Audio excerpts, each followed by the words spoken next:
Good morning. It's Thursday morning, September the 10th, 2020. I'm Pastor Mike Custer, the pastor at Bible Baptist Church in Grand Forks, North Dakota, and I'm glad to be able to share a few thoughts with you from the Word of God this morning. We've been spending some time in the Sermon on the Mount the last few days, and I'd like for us to consider something from Matthew chapter 6 this morning. The Lord begins Matthew chapter 6 talking about prayer and almsgiving and fasting. And in the first part of that chapter, there is what's called the Lord's Prayer, which we'll consider a little bit later on. We consider it to be the model prayer because Jesus said, when you pray, this is how you should pray. And this is not a prayer that he would ever have prayed for himself. And so it's not truly the Lord's Prayer in that sense. But we'll talk about that, I think, tomorrow morning. But today I want us to consider how worship should be conducted. And the Lord addresses specifically almsgiving and prayer and fasting in the opening verses of Matthew chapter 6. In Matthew chapter 6, verse 4, Jesus said that thine alms may be in secret, and thy Father which seeth in secret himself shall reward thee openly. And then a little bit later on, in verse 6, the Lord was talking about praying, and he said, when you pray, use not vain repetitions.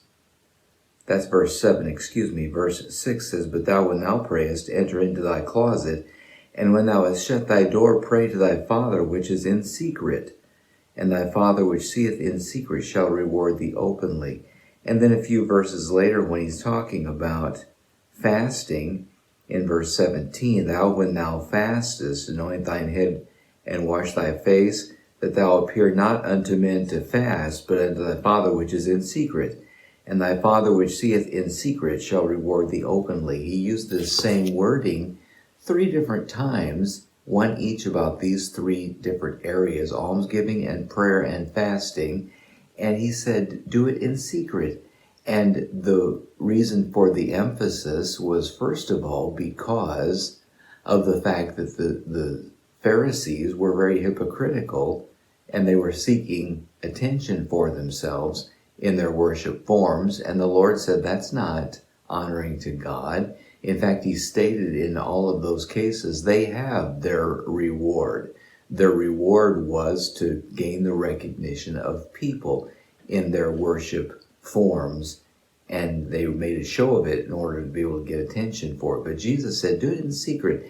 And the other reason, besides that he was addressing the hypocrisy of the Pharisees, was that these are things that ought to be considered between an individual and God. Praying, almsgiving, fasting. It's about a man's relationship with God, and he proves his sincerity by how secretive or how quiet or how to himself he is about those things. If it's for the Lord, it's not to be seen of men. If it's for the Lord, it's not for any other purpose.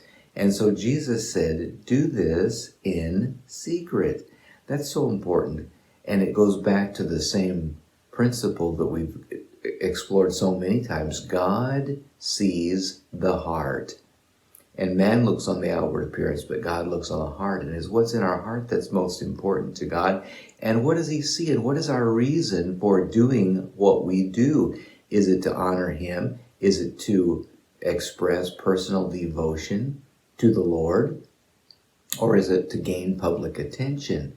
And that is all very, very important. That distinction is critical. God, if he would honor it, wants to see us devoted to him personally, just because of who he is, just because we desire to honor and recognize him, not for some false motive to gain some public applause or public attention or public congratulations.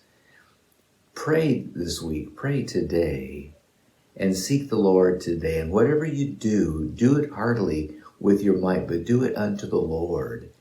And whatever you're doing in worship and service, do it unto the Lord, not to be seen of men, but as it were, in secret. so that you'll be able to know for sure, and so that you are convincing to the Lord that this is from your heart to Him and not for any other reason. Private devotion is critically important. Practice it today. God bless you.